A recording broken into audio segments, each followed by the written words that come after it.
ನೀವೇನಾದ್ರೂ ಮ್ಯಾಟ್ರಿಮೋನಿಯಲ್ಲಿ ವಧು ಅಥವಾ ವರನನ್ನ ಹುಡುಕ್ತಾ ಇದ್ದೀರಾ?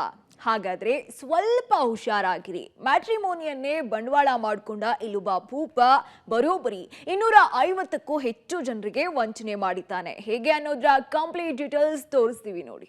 ಮ್ಯಾಟ್ರಿಮೋನಿಯಲ್ಲಿ ವರನನ್ನ ಹುಡುಕ್ತಾ ಇರೋರೆ ಇವನ ಟಾರ್ಗೆಟ್. ಏರ್ ಕಸ್ಟಮ್ಸ್ ಅಧಿಕಾರಿ ಹೆಸರಲ್ಲಿ 250ಕ್ಕೂ ಜನರಿಗೆ ವಂಚನೆ. ಈ ಫೋಟೋದಲ್ಲಿರೋ ಈ ಕದೀಮ್ನನ್ನ ಒಮ್ಮೆ ನೋಡ್ಕೊಂಬಿಡಿ. ಯಾಕಂದ್ರೆ ಈತನೇ 250ಕ್ಕೂ ಹೆಚ್ಚು ಜನರಿಗೆ ಕಲರ್ ಕಾಗೆ ಹಾರಿಸಿ ವಂಚನೆ ಮಾಡ್ತೂನು. ಅಷ್ಟಕ್ಕೂ ಈತನ ಹೆಸರು ನರೇಶ್ ಪುರಿ ಗೋಸ್ವಾಮಿ ಅಂತ.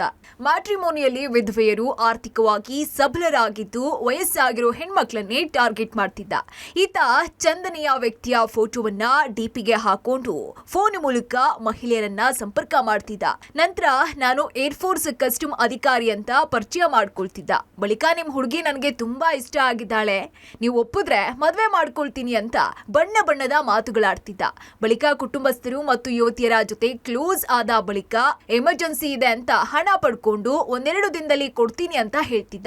ಇನ್ನು ಹಣ ಕೊಡ್ತಾ ಇದ್ದಂತೆ ಆಸಾಮಿ ಮೊಬೈಲ್ ಸ್ವಿಚ್ ಆಫ್ ಮಾಡ್ಕೊಳ್ತಿದ್ದ. ವರನನ್ನ ಹುಡ್ಕೊಂಡು ಬೆಂಗಳೂರಿಗೆ ಬಂದ ಪೋಷಕರಿಗೆ ಶಾಕ್. ರೈಲ್ವೆ ನಿಲ್ದಾಣದಲ್ಲಿ 10,000 ಹಣ ಪಡ್ಕೊಂಡು ಕದಿಮ ಎಸ್ಕೇಪ್. ಕೆಲ ದಿನಗಳ ಹಿಂದಷ್ಟೇ ನರೇಶ್ ಪುರಿ ಗೋಸ್ವಾಮಿ ತಮಿಳುನಾಡಿನ ಕೊಯಮತ್ತೂರಿನ ಕುಟುಂಬದವರನ್ನ ಮ್ಯಾಟ್ರಿಮೋನಿ ಮೂಲಕ ಸಂಪರ್ಕ ಮಾಡಿದ್ದ. ಅವರಿಗೂ ಏರ್ಫೋರ್ಸ್ ನಲ್ಲಿ ಕೆಲಸ ಮಾಡ್ತಾ ಇರೋದಾಗಿ ಕಾಗೆ ಆರಿಸಿದ್ದ.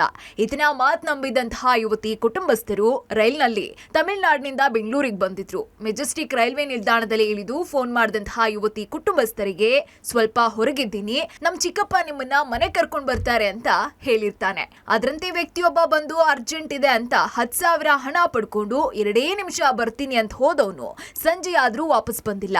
ಇನ್ನು ಅನುಮಾನಗೊಂಡಂತಹ ಪೋಷಕರು ರೈಲ್ವೆ ಪೊಲೀಸರಿಗೆ ದೂರು ನೀಡಿ ವಾಪಸ್ ತಮಿಳುನಾಡಿಗೆ ಹೋದ್ರು.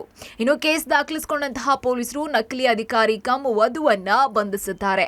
ವಿಚಾರಣೆ ವೇಳೆ ಇದೇ ರೀತಿ ಸುಳ್ಳು ಹೇಳ್ಕೊಂಡು ಬರೋಬ್ಬರಿ 250ಕ್ಕೂ ಹೆಚ್ಚು ಜನರಿಗೆ ವಂಚನೆ ಮಾಡಿರೋದು ಬೆಳಕಿಗೆ ಬಂದಿದೆ. ಹಾಗಾಗಿ ಸೋಷಿಯಲ್ ಮೀಡಿಯಾದಲ್ಲಿ ಅಪರಿಚಿತರೊಂದಿಗೆ ಹಣದ ವ್ಯವಹಾರ ಹಿಡ್ಕೊಳ್ಳೋರು ಸ್ವಲ್ಪ ಎಚ್ಚರವಾಗಿರಿ. Umesh, crime bureau, public TV.